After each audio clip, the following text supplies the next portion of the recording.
All right, let's jump into this sermon. It's from Second Baptist Church of Ann Arbor, and it sounds like it was given during a pretty intense time for the community. Yeah, you can definitely feel that energy, like the preacher speaking right from the heart, Yeah. trying to help people navigate some rough waters. So what's the anchor in this storm? What's the core message she keeps coming back to? Well, there are four main points she hits on: trusting God, loving his people, finding peace, and being thankful. Okay, so she kicks things off by talking about really trusting God. But she makes this point that, like, you can't trust someone you don't know. Exactly. And that's where she brings it back to building a relationship with God, a real personal one, not just about believing he exists, but really getting to know him. And how do we actually do that? She doesn't just leave us hanging. No, she gives some really practical advice, like reading the Bible, not just skimming it, but really digging in and asking God to help you understand it. So it's not just about reading the words, it's about... It's about absorbing them, letting them sink in, and then praying, not just reciting memorized words, but really pouring your heart out to God, sharing your burdens. It's like, don't just talk about trusting God, actively practice it. Yeah. Especially when things are hard. Right. And she even shares this personal story about caring for her aging parents. You can hear the emotion in her voice when she talks about it, how that experience really forced her to rely on God even more. It's a powerful reminder that everyone faces challenges, And faith, it's not just this abstract concept, it's like a lifeline. Yeah, a lifeline in the middle of a storm. And this whole idea of God being in control. Yeah. His sovereignty, right? Yes. That's central to her message, that even when we can't see the big picture, he can. Yeah, that can be so comforting when things feel chaotic. Especially, I'm thinking, like, after a divisive event like an election. Absolutely. You might feel like the world's falling apart, but she's reminding everyone that God is still on the throne. Right, and that's a powerful message. But she doesn't stop there, right? Yeah. She tackles this idea of loving God's people. Yeah, and she doesn't shy away from the fact that things are tense out there. Lots of anger and division. It's like she's acknowledging the elephant in the room. Yeah. I think she even mentions how the temperature has changed, probably hinting at all the post-election animosity. Exactly. But then she challenges everyone to think about what it really means, to love your neighbor as yourself.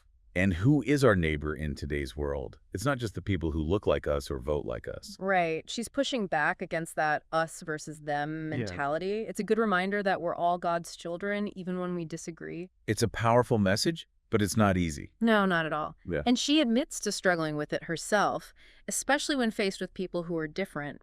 But she talks about how the Holy Spirit convicts her in those moments, prompting her to choose love over judgment. That vulnerability is so refreshing. She's not preaching from some pedestal. She's right there with everyone wrestling with these tough ideas. Exactly. And it leads perfectly into her next point about peacemaking.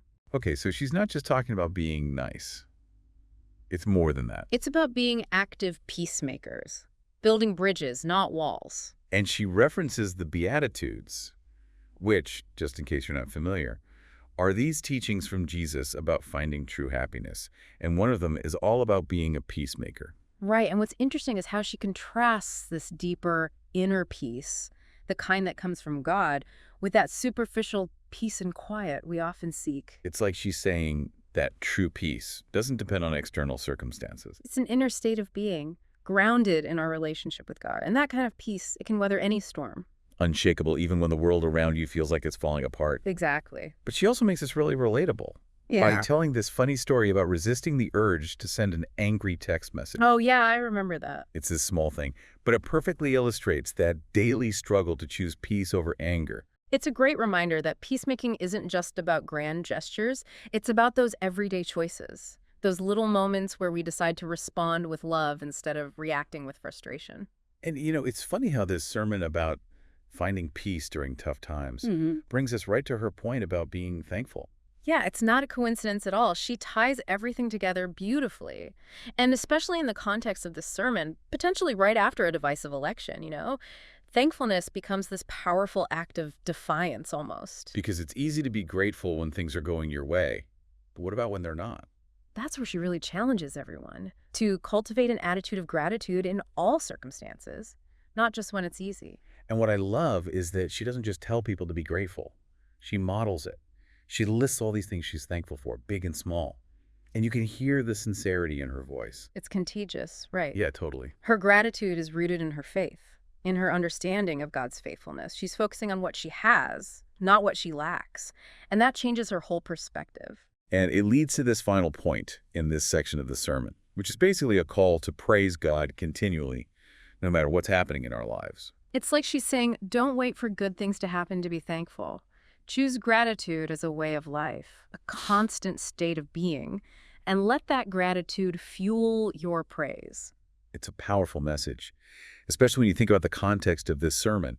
She's giving people practical tools to navigate those storms of life, to find peace and joy even when things are tough. And that's just the beginning. We've got so much more to unpack. Right. Let's take a moment to let all this sink in before we dive into the rest of this incredible sermon. It's interesting how she keeps repeating this phrase, now is not the time to stop. Yeah, it's like a rallying cry. Yeah. She's saying, don't let these tough times stop you from living out your faith. Exactly. And she connects those principles, trust, love, peace, gratitude, to real life, her own life, Right. And when she shares those personal struggles, it makes her so relatable. Like, hey, I get it, I struggle too, but we can't let the hard times win. Exactly. It's not a lecture from someone who has it all figured out. More like a conversation, an invitation to walk alongside her on this journey. And to illustrate that point, she uses this powerful image from the Bible, the story of the 3 Hebrew boys facing the fiery furnace. Oh, yeah, that's such a vivid story. They were willing to face death rather than betray their faith. It's a reminder that courage and faithfulness don't always equal easy outcomes. But it means staying true to your beliefs, even when it's hard. And it ties back to her point about God's sovereignty. Even when we don't understand what's happening, even when we don't get the outcome we want, we can trust that He's in control. It's like she's saying, let go of the need to control everything, surrender to God's plan. Trust the journey, even when you can't see the destination. But it's not just about surrendering, it's about actively living out your faith. And she keeps emphasizing that now is the time to do it. In the midst of all this turmoil, yeah. This is where faith is tested and refined. Exactly. One thing that really stood out to me was how she uses music in this sermon. All these lyrics and refrains from hymns and spiritual songs. It's like a soundtrack for the soul. It adds this emotional layer to the message. Comfort, encouragement, even defiance. And it's not just background music either. She invites the congregation to sing along. To embody the message. It creates this feeling of unity, a shared experience of faith. This collective energy, hope and determination. Even in the face of so much uncertainty, it's powerful. It makes me wonder if music plays that role in our listeners' life too. Could it be a source of comfort or strength during tough times? Absolutely. Something to think about for sure. Speaking of reflection, there's one more piece of the sermon we haven't touched on yet. The comments from the congregation at the end of the transcript. Oh, right. Let's see how this message landed with real people. Yeah. It's so interesting to see how people responded to this sermon. Yeah, you really get a sense of how it landed with them, like their personal takeaways. One comment really stuck with me. This person was talking about how they struggle to love everyone. Oh, yeah, I remember that one.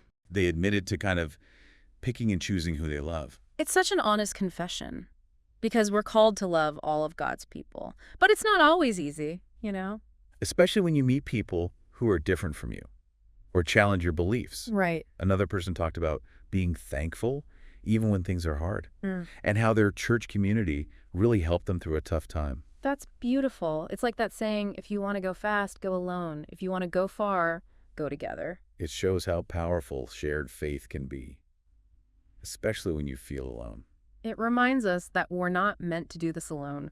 We need each other. And we need God. Absolutely. There was another comment that stood out to me. Someone talked about being reminded of God's sovereignty, especially when things are uncertain. It seems like that message really resonated with people, especially after the election. Like, no matter what's happening, God's still in control. And that can bring so much peace. Even in the middle of chaos. It's amazing to see how these personal reflections connect back to the sermon's main themes. Like, everyone's on this journey together, trying to figure out how to live out their faith. And it shows how powerful a good sermon can be. It's not just about listening. It's about letting the message change you. So what does all this mean for our listener? We've gone deep into this sermon. We've explored its themes, its impact, heard from people who were moved by it. The preacher's message is clear. Now is not the time to stop. Don't stop trusting God. Don't stop loving His people. Don't stop being a peacemaker. Don't stop being thankful. These are choices we make every day. And those choices, they shape our lives. Yeah. and the world around us. And here's something to think about. Could embracing these principles be the key to navigating all the division and uncertainty we see today? That's a powerful question, and one that I hope will stick with you. Thanks for joining us on this deep dive. We'll see you next time.